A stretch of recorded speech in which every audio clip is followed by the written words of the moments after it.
breathe in, breathe out, breathe in, breathe out.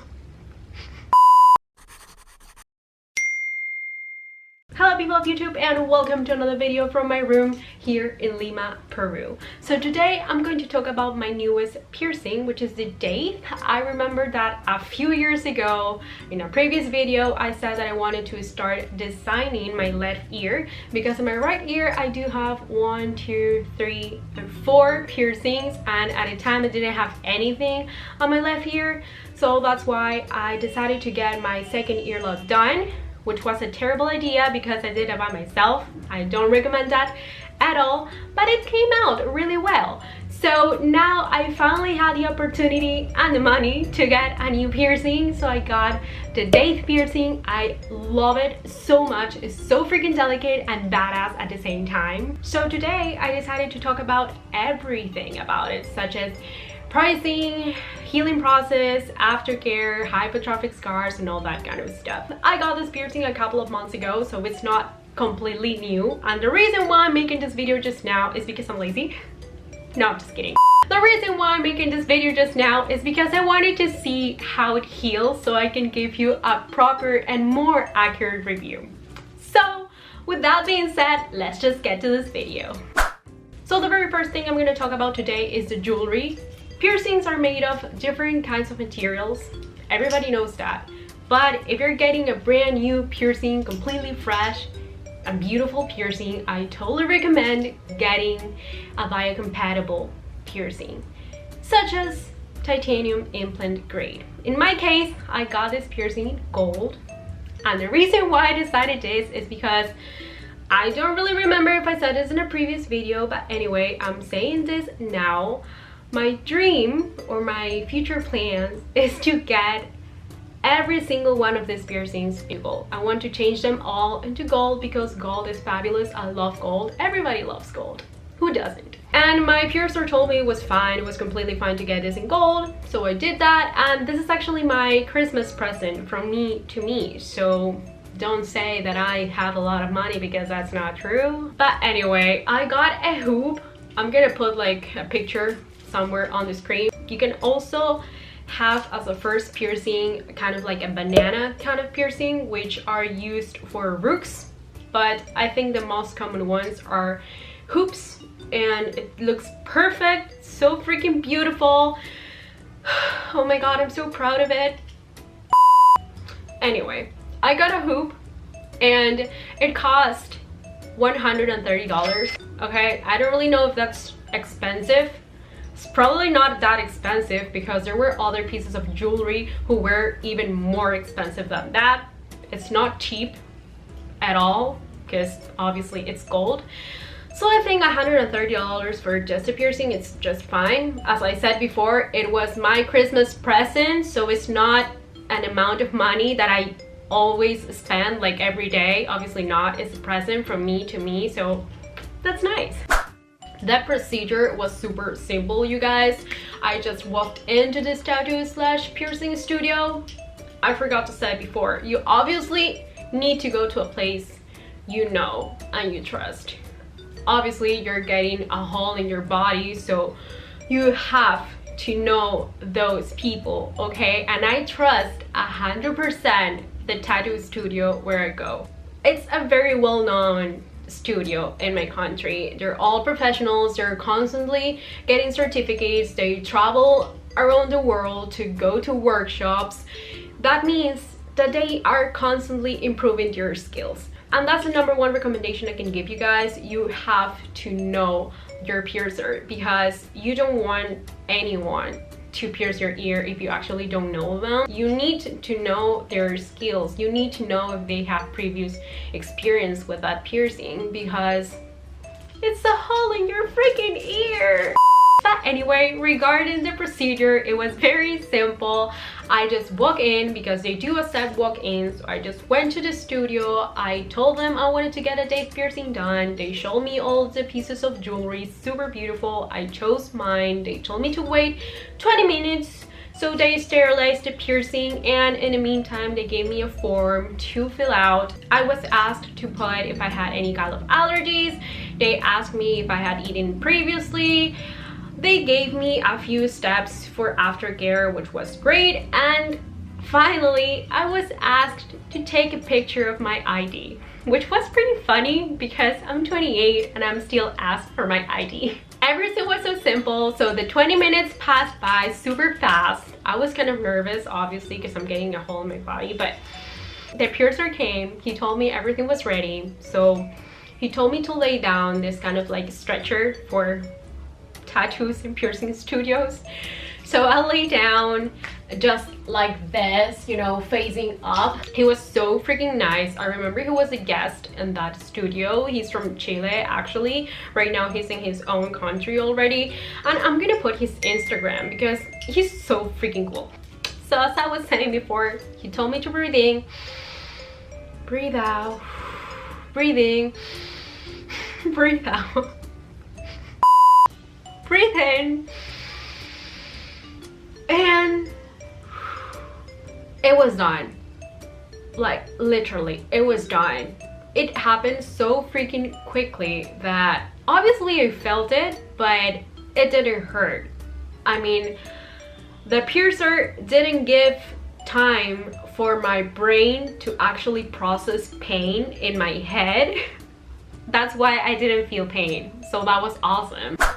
I don't really know if my pain tolerance is high or not. I believe it's just average, but on a scale from 1 to 10, I think it's just a fair 5 because I obviously felt discomfort. Like, it's impossible for you not to feel anything. I obviously felt it. I felt pressure and I felt discomfort.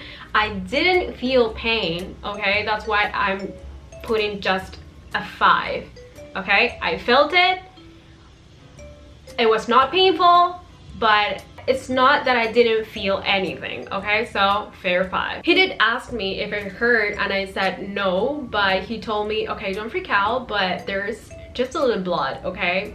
And I didn't panic at all because I don't really mind if there's blood or not. Like, I don't really care if it bleeds. So that's completely normal, okay? It can bleed, so that's something you should keep in mind.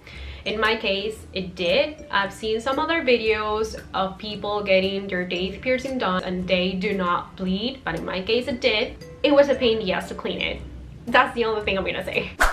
Regarding aftercare and considering my last experience with this piercing, I've noticed that every single piercer has their own way to heal their piercings. I was told before to clean my piercings twice a day, which was something completely normal for me, and they did great.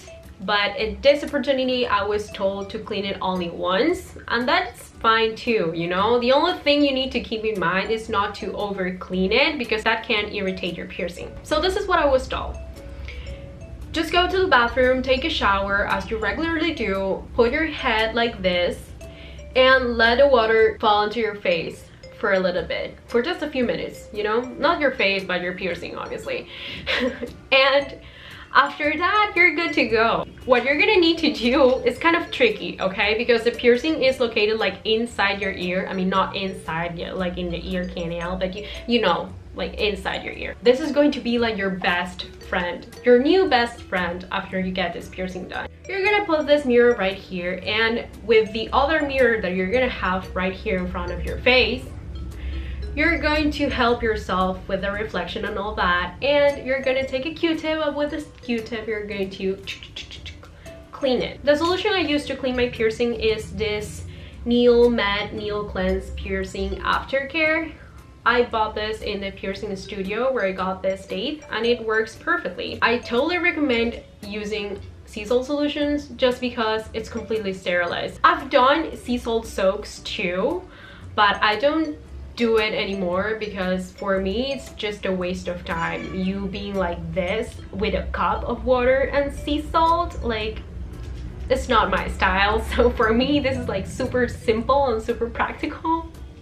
That's the best choice. The only problem with the salt is that you never know if you're putting the right amount of salt in the right amount of water, if that makes sense. And apart from that, nothing is sterilized. And now that it's been 2 months, I can finally say that the healing process has been amazing. Like, I've always had problems with all my piercings. I always do get those terrible bumps or hypertrophic scars, if you would like to say, you know, the proper name of them. I think my body is the problem, because my body is just a pain in the ass to heal everything, tattoos, piercings, or whatever. I always get those bumps, and this wasn't the exception. Actually, I do have a hypertrophic scar inside my ear right now. Sometimes that can happen if you cause trauma to your piercing. Your body can heal like that naturally too, so it can happen, okay? It's like the most common thing in a piercing, and I got it. That was my fault, because I remember that one night I was just sleeping and then it was so freaking itchy that I unconsciously put my finger inside my ear. That's kind of gross, I'm sorry, but I felt it. So I woke up and I was like, oh my god, I'm gonna get this terrible bump. And 2 days after, I got this hypertrophic scar. I've tried before, not now, before, I've tried sea salt soaks, I've tried tea tree oil, and something that I really learned is that you just need to let your piercing be. Let it heal naturally.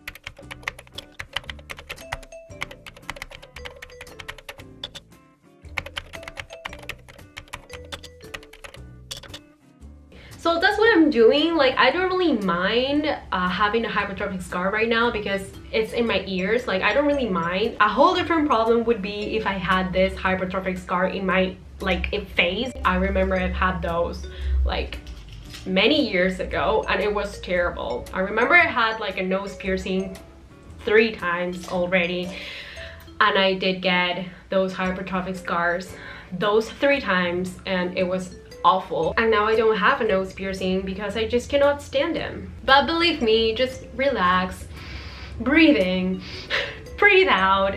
That bump is going to disappear eventually. Okay, so don't worry about it, just let it be. Don't do anything to it, because it's going to irritate it even more. Just let it be, and please keep cleaning it as you always do. This is gonna be just fine. Okay, so please promise me you're just gonna let it be. Okay, promise me. Leave me a comment in the comment section telling me your experiences with this piercing, if you've had experiences with other piercings before, if you're planning to get piercings in the future. Tell me all about it. I love reading your comments. I believe it's the best way to bond and to communicate with each other. If you like this video, please give it a thumbs up. You can also follow me on Instagram, and don't forget to hit that subscribe button if you want to keep hearing from me. So this is it for this video. Thank you so much for watching. I really hope you guys like it, and please look forward to the next one. Bye bye.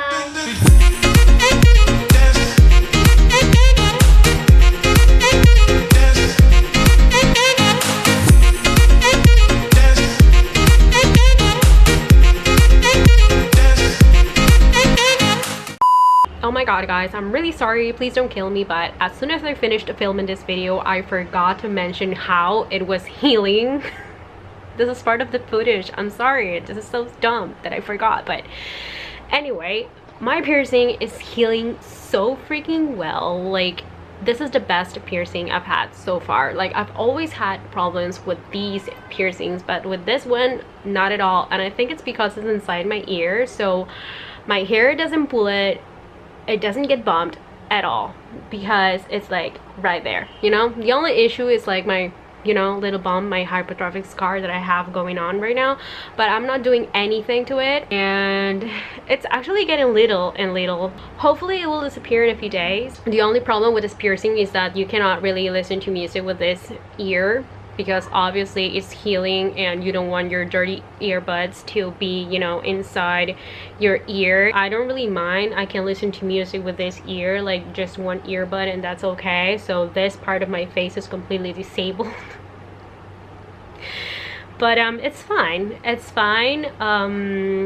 It's fine.